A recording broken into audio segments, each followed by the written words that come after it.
my dance, make it hurt.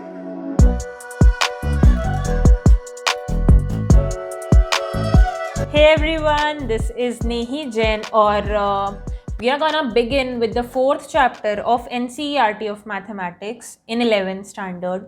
तो हमने 11th standard का काफ़ी सारा पार्ट कंप्लीट कर लिया है, हमने अपनी जर्नी का काफ़ी सारा पार्ट कंप्लीट कर लिया है and now we have moved on to the 4th chapter which is complex numbers and quadratic equations.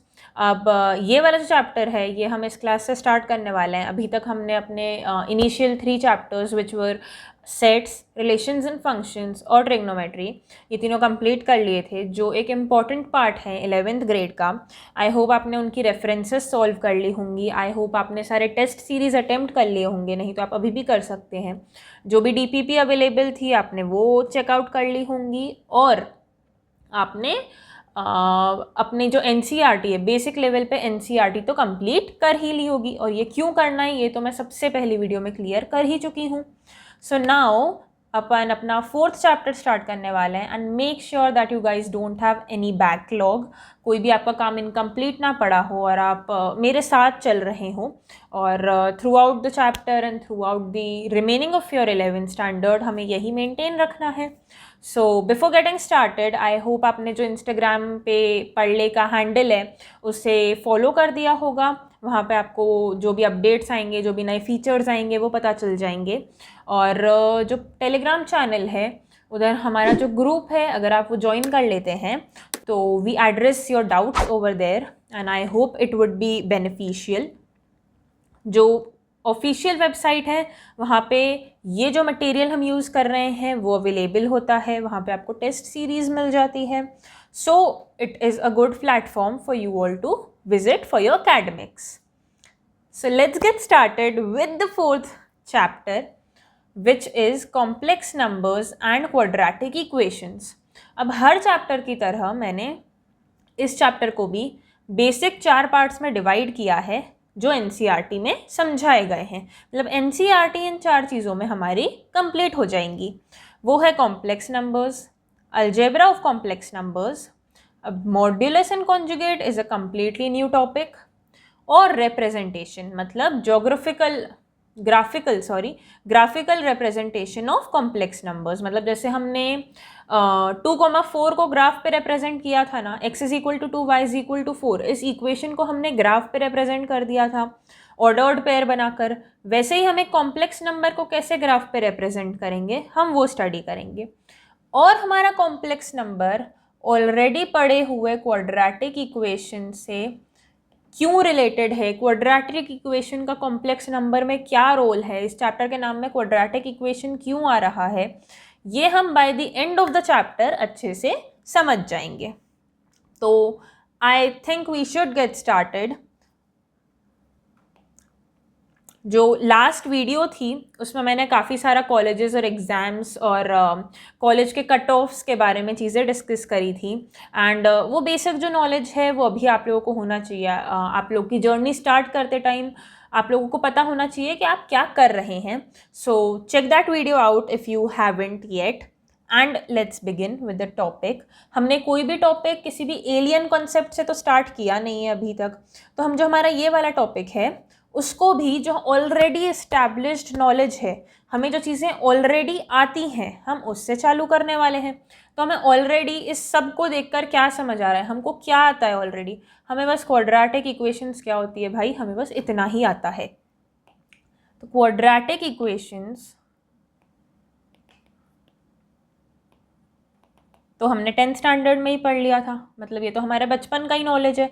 Which is ax² + bx + c. ये हो गया एक क्वाड्रेटिक एक्सप्रेशन.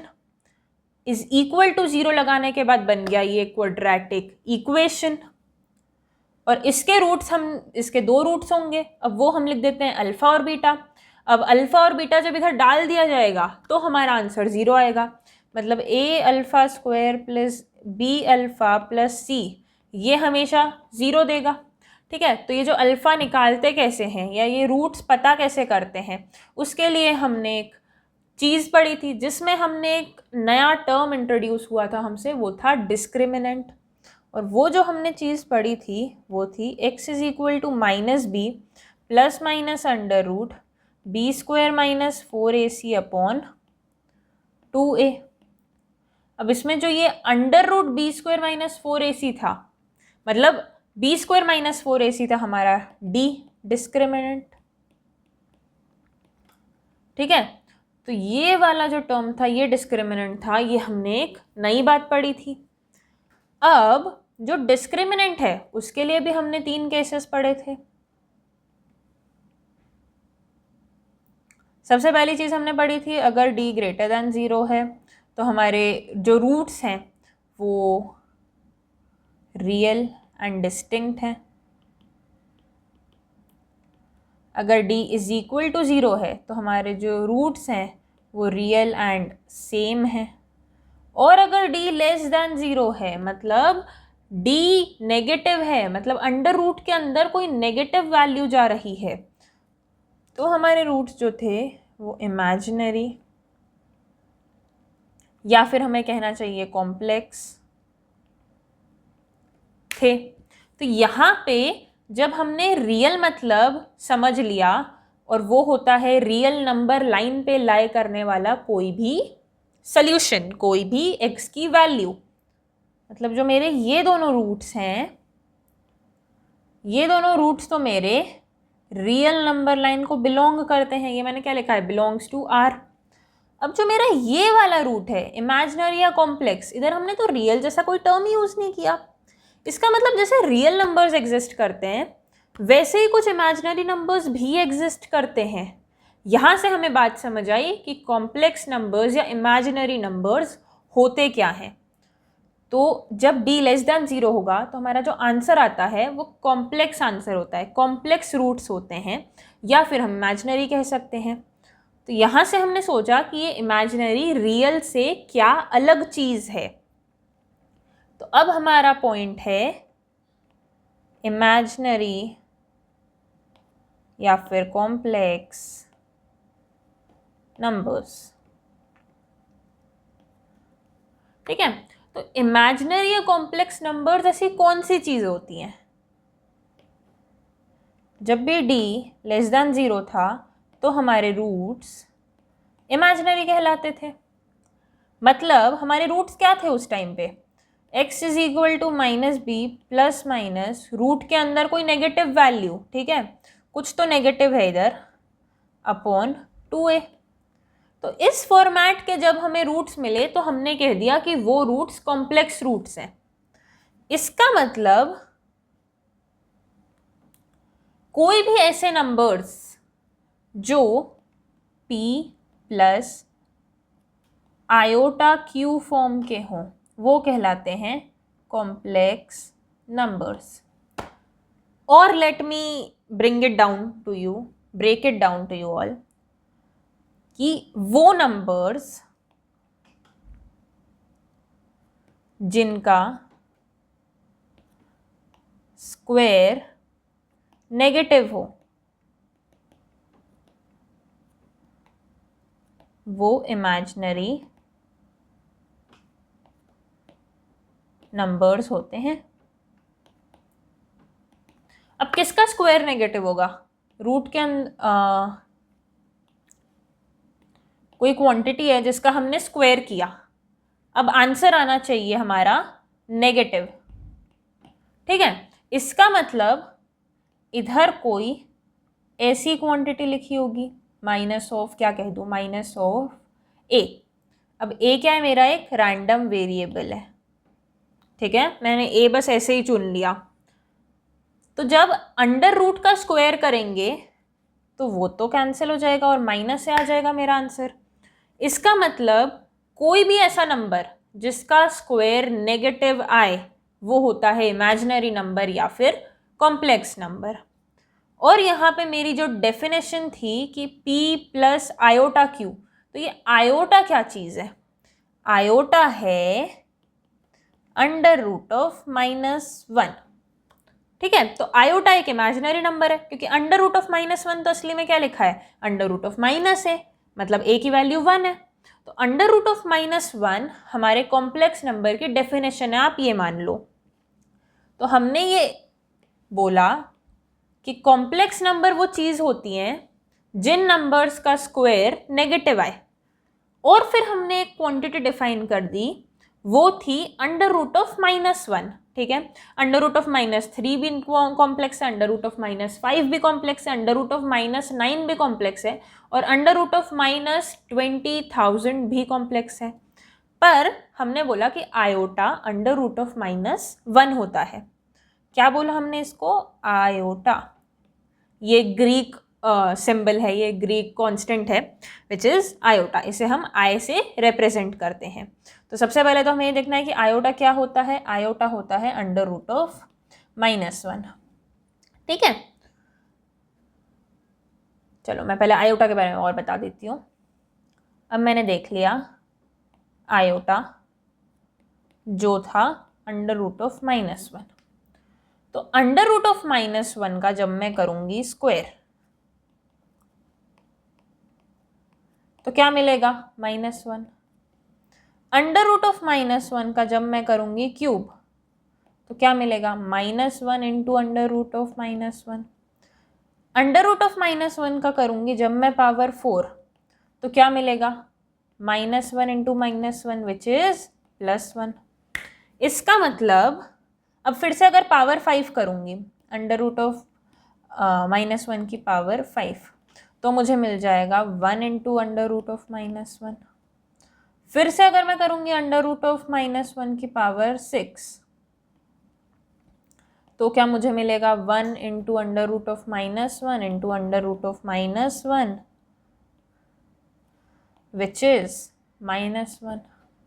ठीक है, तो ये जो मेरा पैटर्न था ये मैंने ऑब्जर्व किया और मुझे समझ आया कि आयोटा की पावर 1 आयोटा होता है,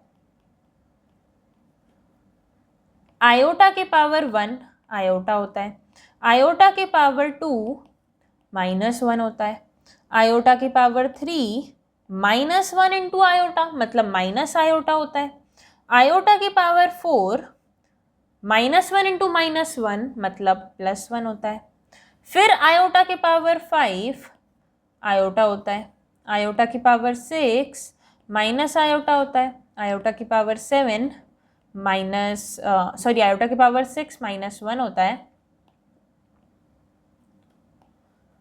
और आयोटा की पावर 7 माइनस आयोटा होता है, आयोटा की पावर 8 +1 होता है।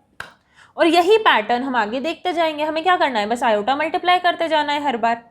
तो उससे हमें ये समझ आया कि आयोटा की पावर 4n + r जब हम लिखेंगे तो वो होगा आयोटा की पावर r। ठीक है, और इसमें r की क्या क्या वैल्यूज हैं? r है 0 से लेके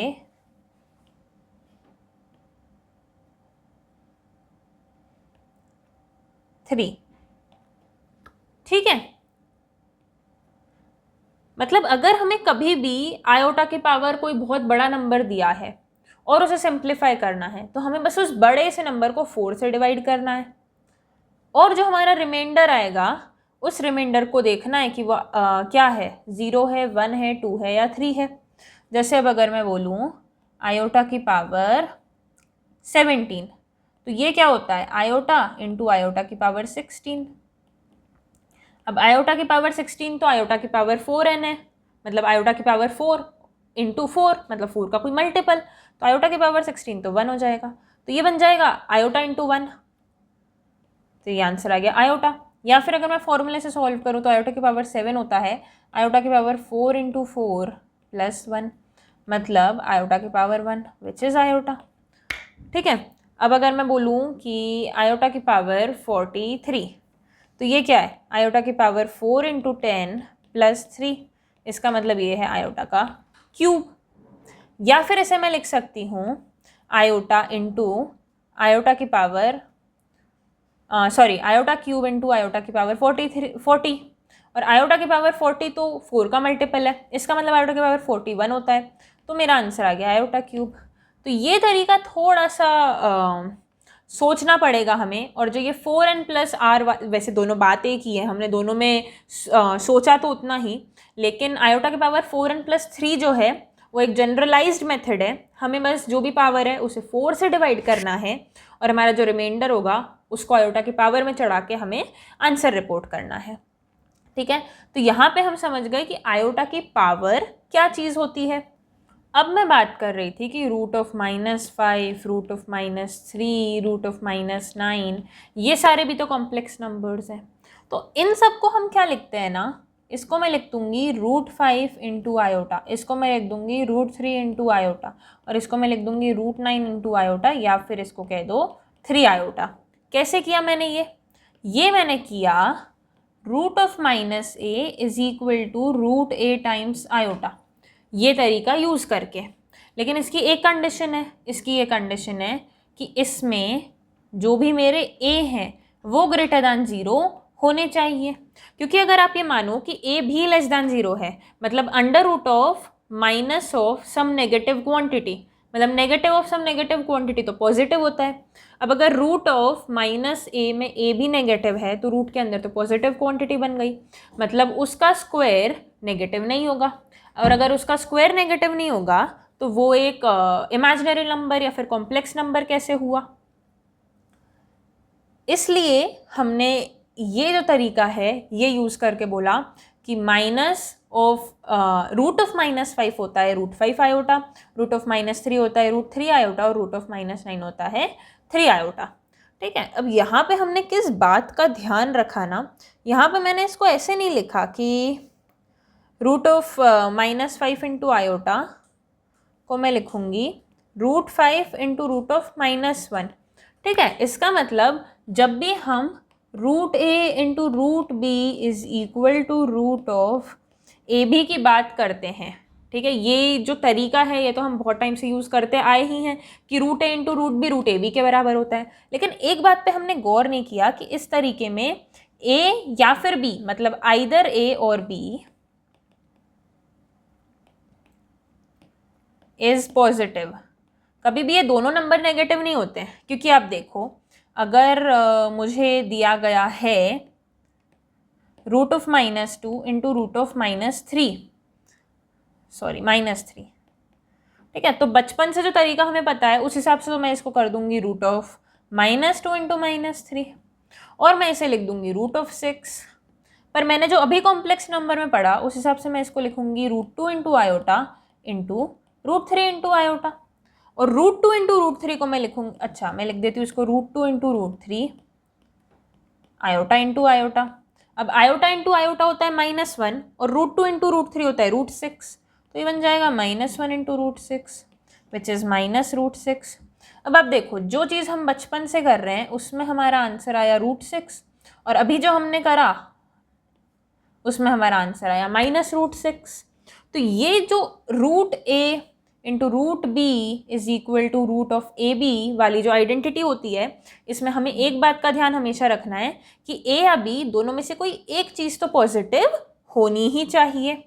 अब इसी के जैसी हमने एक और बात पढ़ी थी, और वो थी √a/√b को हम लिख देते थे √a/b। ये भी हमने पहले से पढ़ा था। अब हम इसमें चेक करके देख लेते हैं कि इसमें कोई गड़बड़ हो रही है या नहीं हो रही है।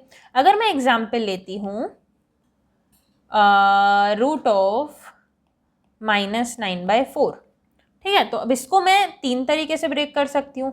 एक तो मैं इसको लिख देती हूँ -9/4 का रूट इंटू -1 का रूट, या फिर मैं इसको लिख देती हूँ √4, या फिर मैं इसको लिख देती हूँ √9/√4। अब यहाँ पे मैं क्या करूँगी, यहाँ पे मैं करूँगी आयोटा इंटू √9/√4 मतलब 3/2। यहाँ पे मैं क्या करूँगी √9 मतलब 3 आयोटा अपॉन 2, और यहाँ पर मैं क्या करूँगी 3/2 आयोटा। अब इसको मैं आयोटा से मल्टीप्लाई डिवाइड करूँगी, और इसको आयोटा से मल्टीप्लाई डिवाइड करते से मुझे मिलेगा 3 iota upon 2 iota into iota, और आयोटा इंटू आयोटा होता है -1, मतलब ये मुझे क्या मिल गया -3 आयोटा/2। तो यहाँ पे जब मैंने इसको अलग अलग डिवाइड कर दिया तो एक बार तो मुझे 3 आयोटा/2 आंसर मिला, एक बार मुझे -3 आयोटा बाई 2 आंसर मिला, और अगर मैंने इसे root of -a is equal to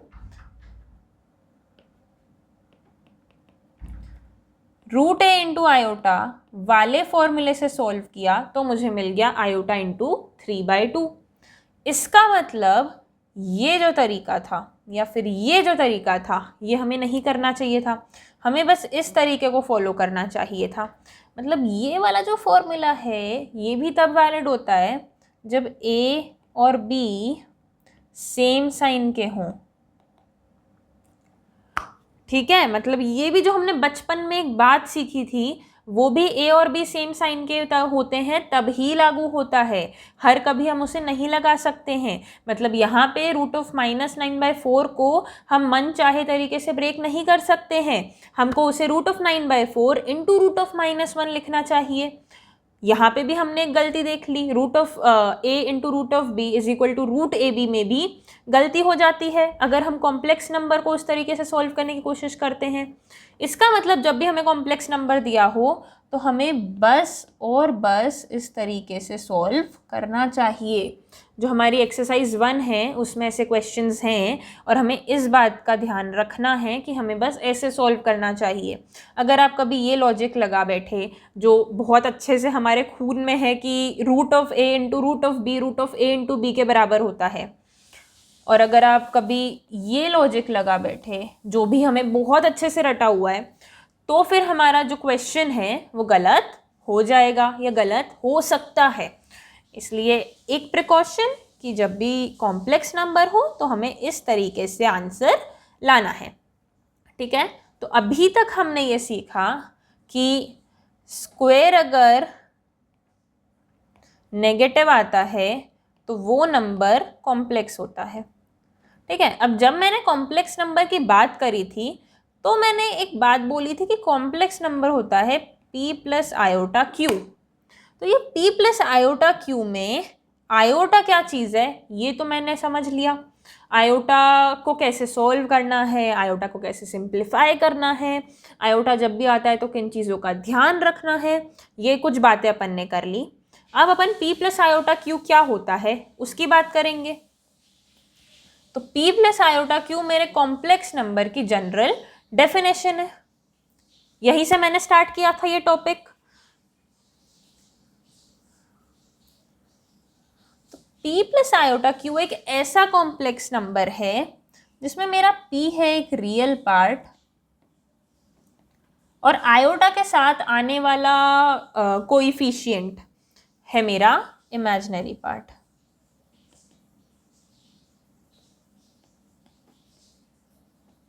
अब हमें किस बात का ध्यान रखना है कि इमेजिनरी नंबर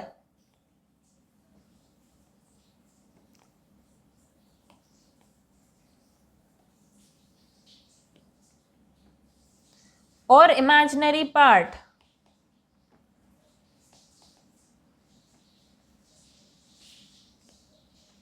दो अलग अलग चीजें हैं, ये दोनों सेम नहीं हैं, ठीक है। ये दोनों दो अलग अलग बातें हैं। इमेजिनरी नंबर मतलब कॉम्प्लेक्स नंबर, मतलब ये पूरा p प्लस आयोटा q, और इमेजिनरी पार्ट मतलब सिर्फ q। तो ये जो मेरा कॉम्प्लेक्स नंबर है उसकी जनरल डेफिनेशन होती है p प्लस आयोटा q। अब कॉम्प्लेक्स नंबर ना रियल नंबर से अलग है ये हमने समझ लिया था। इसका मतलब सबसे पहले तो हमने पढ़े नेचुरल नंबर्स, फिर हमने पढ़े होल नंबर्स, फिर हमने पढ़े इंटीजर्स, फिर हमने पढ़े रैशनल नंबर्स, फिर हमने पढ़े रियल नंबर्स। अब ये जो कॉम्प्लेक्स नंबर्स हैं ये रियल नंबर्स से तो अलग है, पर क्या ये कॉम्प्लेक्स नंबर्स रियल नंबर्स से कोई अलग ही यूनिवर्स है, अलग ही दुनिया है, या बस रियल नंबर्स के ऊपर वाली लेयर है? मतलब ये कॉम्प्लेक्स नंबर्स में रियल नंबर्स तक का पूरा यूनिवर्स समा रहा है, या रियल नंबर कॉम्प्लेक्स नंबर्स कोई अलग ही एलियन चीज़ है, अलग ही प्लैनेट है? तो नहीं, जो हमारा कॉम्प्लेक्स नंबर्स है वो इसी के बाद आता है। मतलब ये जो पूरी हायरार्की थी उसमें हमारा लास्ट पार्ट है कॉम्प्लेक्स नंबर्स, ठीक है, अभी तक के लिए लास्ट, आई होप सो। तो ये नेचुरल नंबर्स हमको पता है 1 2 3 होते थे। होल नंबर्स में हमने 0 ऐड कर दिया था। इंटीजर्स में हमने नेगेटिव इंटीजर्स ऐड कर दिए थे। रैशनल नंबर्स में हमने p अपॉन क्यू की चीज़ें ऐड कर दी थी। फिर हमने रियल नंबर्स में इर्रेशनल नंबर्स भी ऐड कर दिए थे। और अब हमने complex numbers p plus iota Q format के सारे नंबर्स ऐड कर दिए हैं। तो यह p प्लस आयोटा क्यू क्या चीज़ है हम वो समझते हैं। तो यहाँ पर जो हमारा p है वो है एक रियल पार्ट, मतलब असली में p जो है वो है तो रियल नंबर ही, और सिमिलरली q है इमेजिनरी पार्ट,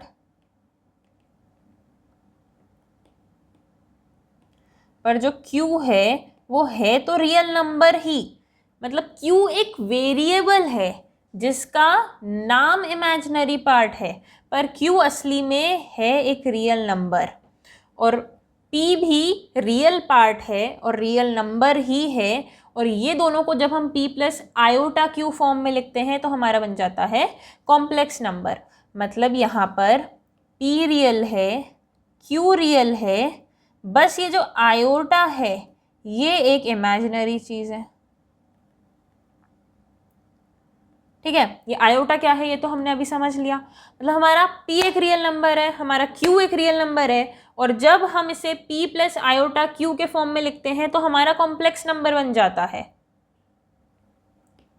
मतलब 5 प्लस आयोटा 3 एक कॉम्प्लेक्स नंबर है जिसमें हमारा p है 5, ऑफ कोर्स एक रियल नंबर है ये। हमारा q है 3, ये भी एक रियल नंबर है, पर ये इमेजिनरी पार्ट है। ठीक है, और ये तो रियल पार्ट है ही सही। और p प्लस आयोटा क्यू में जो आयोटा है वो है एक इमेजिनरी नंबर, और ये पूरा का पूरा मिला के भी बन जाता है एक इमेजिनरी नंबर। ठीक है, अब p प्लस आयोटा क्यू या फिर a प्लस आयोटा b में जब p 0 होगा तो बस आयोटा इंटू क्यू बचेगा। आयोटा इंटू क्यू क्या है? एक इमेजिनरी नंबर या फिर एक कॉम्प्लेक्स नंबर इंटू एक रियल नंबर। इसका मतलब ये तो एक कॉम्प्लेक्स नंबर ही है, लेकिन जब मेरा क्यू 0 होगा तो मेरा सिर्फ p बचेगा, क्योंकि p प्लस आयोटा इंटू 0। तो आयोटा इंटू 0 हम कुछ भी कर ले, एनीथिंग इंटू 0 तो 0 ही होता है, ये कंसेप्ट नहीं बदल जाएगा। तो आयोटा इंटू 0 तो 0 होगा, तो p plus iota into 0 would be p, and p is a real number. तो जब q 0 हो जाता है, when q is equal to 0, तो this becomes a real number। इसका मतलब when real part of a complex number is 0, then it is a purely imaginary number।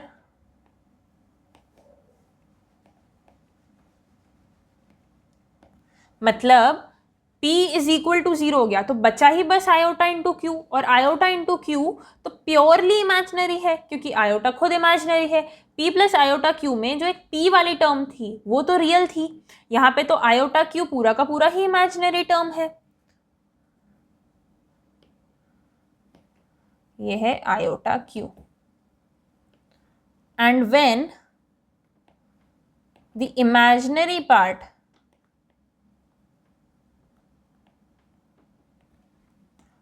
of a complex number is 0, then it is a purely imaginary complex number। अब इसे मैं purely imaginary complex number भी बोल सकती हूँ, sorry purely real बोलना चाहिए मुझे।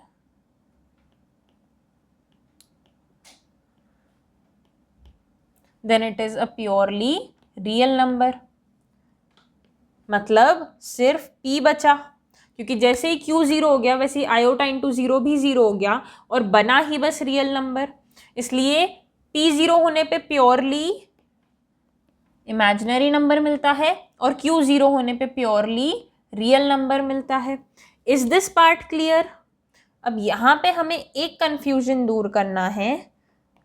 फिर से लिख रही हूँ, इमेजिनरी नंबर और इमेजिनरी पार्ट का। इमेजिनरी पार्ट 0 होने पर या इमेजिनरी पार्ट कोई नंबर अगर प्योरली इमेजिनरी है,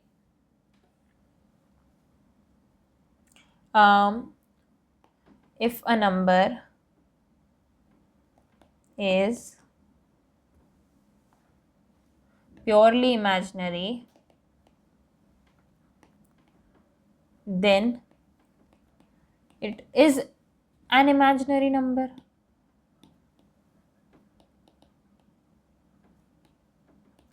या फिर मैं कह दूं कॉम्प्लेक्स नंबर। बट ऑल, या फिर मैं कहूं बट इफ, हर नंबर कॉम्प्लेक्स ही होता है, मुझे कहना चाहिए but all imaginary numbers need not be purely imaginary.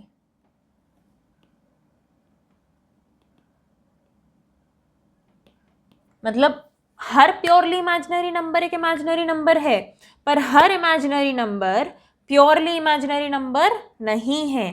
ठीक है, तो हमारा इमेजिनरी नंबर और इमेजिनरी पार्ट के बीच का कंफ्यूजन क्लियर हो जाना चाहिए, और प्योरली इमेजिनरी और इमेजिनरी नंबर या फिर प्योरली इमेजिनरी और कॉम्प्लेक्स नंबर, इन दोनों के बीच का कंफ्यूजन भी दूर हो जाना चाहिए। तो यहाँ से मुझे मिल गया complex number p plus iota q। Iota में मैंने सीखा आयोटा की power 4n plus r is equal to iota की पावर r। p होता है मेरा real part which is a real number, q होता है मेरा imaginary part which is also a real number. तो यहाँ तक हमने ये सीखा कॉम्प्लेक्स नंबर की हेडिंग में। अब यहाँ तक की जो नॉलेज है उससे हम हमारी एक्सरसाइज 1 कंप्लीट कर सकते हैं। मतलब एक्सरसाइज 4.1 हमारी कंप्लीट हो जाएगी इन बातों से।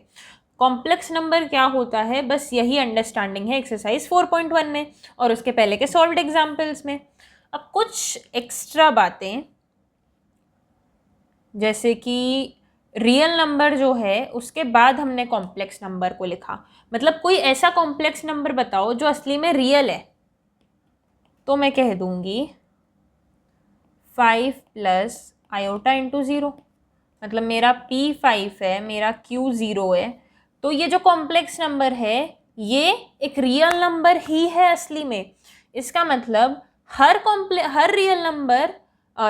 कॉम्प्लेक्स नंबर एक रियल नंबर होता है, और हर कॉम्प्लेक्स नंबर को या फिर हर रियल नंबर को एक कॉम्प्लेक्स नंबर के फॉर्मेट में लिखा जा सकता है। तो जो मेरा रियल नंबर है ना, वो तो कॉम्प्लेक्स नंबर का एक सबसेट है। ठीक है, ये तो कॉम्प्लेक्स नंबर का बस एक सबसेट है। और ये हायरार्की तो अपन ने पढ़ ही ली थी कि natural numbers, whole numbers, integers, rational numbers, और उसके बाद रियल नंबर्स, और उसके बाद कॉम्प्लेक्स नंबर्स।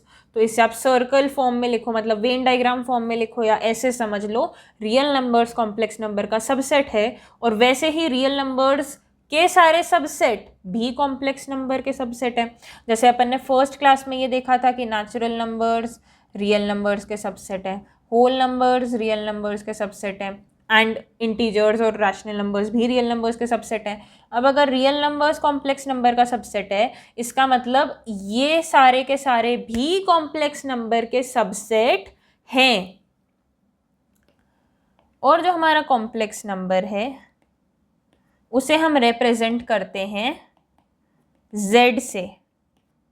तो ये z हमारे कॉम्प्लेक्स नंबर का एक रिप्रेजेंटेशन है। तो a complex number can also be called small z which is a variable. और जो उसका इमेजिनरी पार्ट है, सॉरी रियल पार्ट है, उसको हम लिखते हैं रियल पार्ट ऑफ z, और जो उसका इमेजिनरी पार्ट है उसको हम लिखते हैं इमेजिनरी पार्ट ऑफ z।